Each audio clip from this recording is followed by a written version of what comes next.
Good morning. My name is James Stanger. I'm doing a video on using KPI tools to troubleshoot IVF performance. It's part of my KPI and IVF series, and this is a extended version for a talk I'm planning to give for microembryo mode 3.0 in Jaipur in a couple of weeks. Obviously, the talk in Jaipur will be only 20 minutes, so it will be an abridged version of this, but this is an extended version. Even though I initially was planning to do a talk using KPI tools to troubleshoot IVF performance, I've actually shifted it slightly to using KPI tools to troubleshoot IVF risks. Standing joke in IVF that all problems are the laboratory's fault. Ha ha ha ha ha. But in reality, I think once we use a KPI program to show that laboratory is in fact functioning in a uniform and reliable manner, it's in these days, IVF these days is far more complex with new technologies, differing client mix, huge staff turnover and competencies, and a sheer increasing intensity of workload. But here are some primary truths. Female age is the only variable in IVF that makes any difference. 85% of all embryos will never produce a live birth, so we have a huge amount of work managing a whole lot of embryos which are destined never to make a baby. It's the weirdest set of KPI systems out. And the very best pregnancy rate in the best client group with the best embryos is about 60%, but on average, the pregnancy rate's about 40%. So we're doing huge amounts of work using KPIs to say pregnancy rate per whatever, but in fact, only 40% of the transfers are ever going to give you a pregnancy. So it's a really funny way to manage a KPI program. But basically, the last thing I need to make a point, it's probably a bit unfair because most studies have shown that infertile couples and healthy fertile couples seem to do the same in IVF, but it's worthwhile making a point that by and large, IVF is about treating couples who have failed at conception and where the causes are widely variable. And in terms of my little graphic here of all these babies in the factory, IVF is not a car factory where you expect nine, 1 in 1 million parts to fail. IVF, you expect around about 85% of all your embryos to fail. So it's not a car factory, and the common quality systems do not automatically apply to IVF systems. Consequently, a lot of KPIs about pregnancies are flawed, and why a lot of EQA programs are also flawed. So, KPI focus. Female age is the only variable in IVF. The proportion of younger to older women will dictate all aspects of your clinic's activity and limit the ability of your KPI data to monitor performance. So this is stuff coming from the CDC in America up to 2022. And the key thing here is this is the pregnancy rate per fresh transfer by a woman's age. And as you can see, it's falling. Even 30, it's falling, but it really starts to fall off the cliff around about 35, 36. But the really interesting thing for this graph is this orange line. This orange line is the pregnancy rate by patient age, recipient's age, using donor eggs, where the donor eggs have come from women under 30. And even as their pregnancy rate with IVF has fallen to quite precipitous levels, they are still reproductively receptive to embryos. It's only the egg that's the problem. And so if you're putting back donor eggs, then your pregnancy rate is going to be quite different.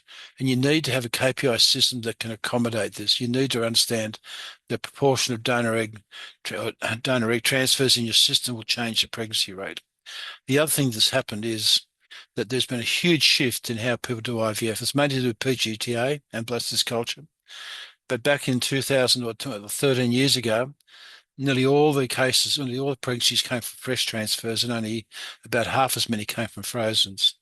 But now growing embryos to blastocysts and freezing all of them potentially to do PGT is just producing an amazing shift in how the embryos are being transferred. And nearly all of these embryos are now being put back as FETs, which is fine, except that they carry risk. So, for instance, the risk of pre-eclampsia is 10 times, oh, sorry, is twice as high with FETs as opposed to fresh ones. So by going from a low number of frozen transfers to a high number of frozen transfers, it's doubled or tripled or quadrupled the risk of preeclampsia and gestational hypertension in all IVF babies. Is going to fundamentally change the risk factors. And you need to have a KPI system that's fully aware of these two changes. The second thing is impact of age is there's a paper here by some Italian authors looking at workflow. It's a big paper, complicated, but it's worthwhile reading. And they used a KPI blastulation rate per M2 egg. And even though the line of best fit is falling, in reality, the data is that up until around about 35, it's a really consistent variable. So if you're going to use a KPI to measure performance, this is a good way of showing that you need to recognize that if you're using over the whole set of data, it has inherent flaws of patient mix. But if you set a treatment, a subgroup, or what I call a reference group, and the reference group is a constant theme of this talk, then it's a valid form of KPI to measure. I just also like to make a comment saying it's easy to blame the system for failure, but it's very complex and expensive to try and fix. Don't fix what isn't broken. I'm not really quite sure exactly how this is coming across, but it's meant to say that if you're looking at a lot of KPIs, they can be going up and down, moving, and you think, oh, there's something wrong, there's da da da da da. But to try and change that is really hard because you can't identify it. But more often than not, it is not the laboratory that's a problem, it is the patient mix. And you need to get the patient mix firmly under control if you're going to run a KPI program. So the best thing to do is don't change anything until you exactly know what you have at fault.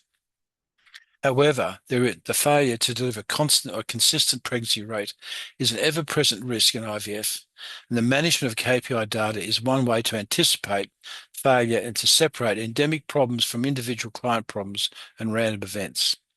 This paper looking at how standardization of IVF will lead to more predictable outcomes, this to do with AI and robotics, etc. I think after 50 years, we're still very much in a state of somewhat chaos. I'd like to address in this talk 4 areas where you would look at KPIs. Everyone thinks about KPIs as being a laboratory function. There's been lots of articles, as I show, looking at KPIs for IVF labs, which is fine.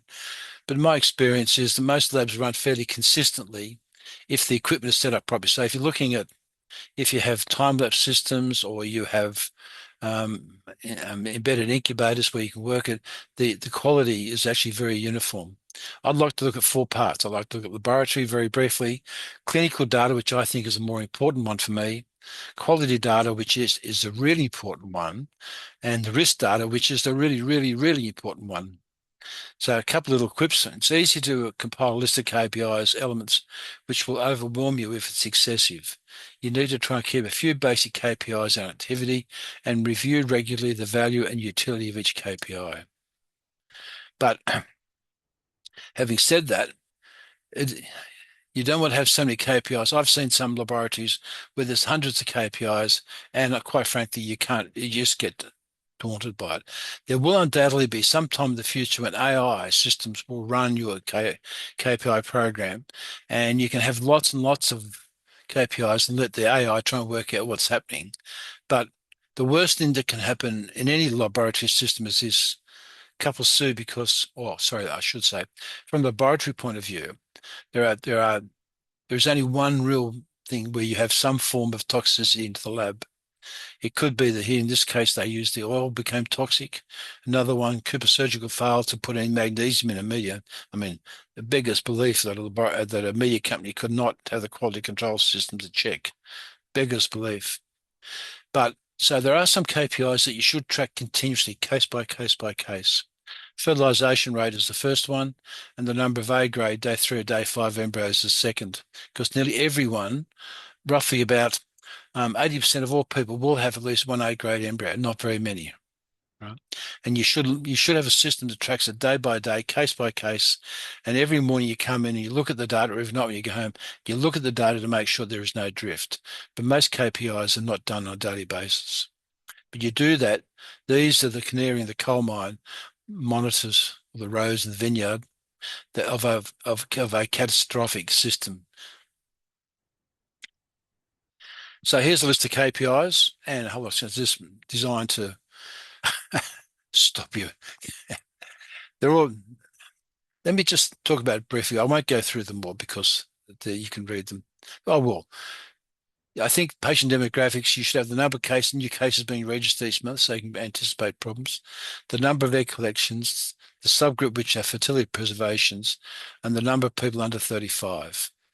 In terms of ICSI, you should have the number of IVF and ICSIs, failed fertilization and cancelled cycles. You should take the average number of oocytes per pickup, the number of 2PNs, the number of A grade 3, day 3 embryos, and the average number of A grade day 5 embryos. But you should also have the number of cases where there's at least one grade embryo on day 3 and cases with at least one A-grade blastocyst. So if you have one or two really good embryos, it's telling you the system is okay. And the variability is making the mix. When you have no A-grade blastocysts over 2 or 3 cycles, or no A-grade, no really good 8 cells, that's when the alarm bell should be ringing. The number of euploid embryos. You can plot the number of transfers, the proportion of those which are frozen, proportion which is set, and the number which are set of single embryo transfers. These are really just markers to let you know of how you can interpret other information. But the cryostorage, I think, is really important. You should have the number of embryos frozen, warmed, the proportion of warmed and frozen, the number of embryos in cryostorage, the oocytes in cryostorage, and then should have some way to monitor how many clients have frozen embryos, how many have frozen oocytes, and how many clients have frozen embryos or oocytes 1 or more than 1 year. Plus, there's a lot of quality issues, witnessing laboratory audits and technical issues. Okay. So this is my take on how you should run a KPI program. And I'm not an expert. There are guys that are far more expert than me, right? And even though I've been running IVF labs for 50 years, I've tried to avoid quality management systems with them becoming too excessive. So my view on KPIs are this. Laboratory KPIs are often seen as the primary reflection of the performance, a window into the function of the laboratory. By and large, they should demonstrate that IVF laboratories provide a consistent level of performance given the media is purchased and the handling of the embryos is straightforward. If you're running a lab where you're using open laminar flow systems, I think there's a lot of variability. But if you're running a system like a time-lapse or an embedded, a culture incubator system with microscopes, etc., where it's gassed and stable, I think that's infinitely better. Most of the variability is patient or workload derived that may perhaps mark subtle technical variations. But importantly for me, the KPI data should be compiled monthly from combined data. And I have always had one database, one set of tables, which in my databases, I've never used Excel. I've just always used computer programs which I've written myself. I also have one table which has all the data which is collected from all the other information. So there's one table where the information is actual number, and that is used to produce the report. And you can always go back to that table, and you've always got that. If you keep accessing the data all the time, not only is it data intensive, but it has the potential to change. And so you can have a KPI in June, which may not be the same as what you reported in January. They should all be presented both to laboratory staff meetings for discussion so the staff know what's going on and the laboratory staff can make a comment, but they should all be presented to the executive in one form or another to ensure that there's a common set of data the clinicians use. So if it goes to the executive meeting, then it goes to all the clinicians, they all can see what proportion of cases are FETs or PGTs, etc. And they're all talking from the same, particularly pregnancy rates. And if it doesn't go to the senior executive, you're doing it wrong. It's the executive that pays the price for litigation, and the executive should be demanding the KPI from you. But the aim is they should demonstrate laboratories ticking over in a uniform manner and that they allow all embryos to reach their full potential. There may be a whole subset of data that is recording environmental and equipment data and orders for compliance, but in reality, that's off to one side. I think the data should be presented as a data set and year-to-date data set, either as a Sherwood chart or as a Levi Jennings chart. I'm a great fan of Levi Jennings, quite frankly, but there we go. And interesting, and I think this is the most important thing of all, each reporting to the executive committee should be signed off by the senior clinical staff, so the doctors know exactly what's going on. And I think the key thing is, when you're setting up a KPI program, is that they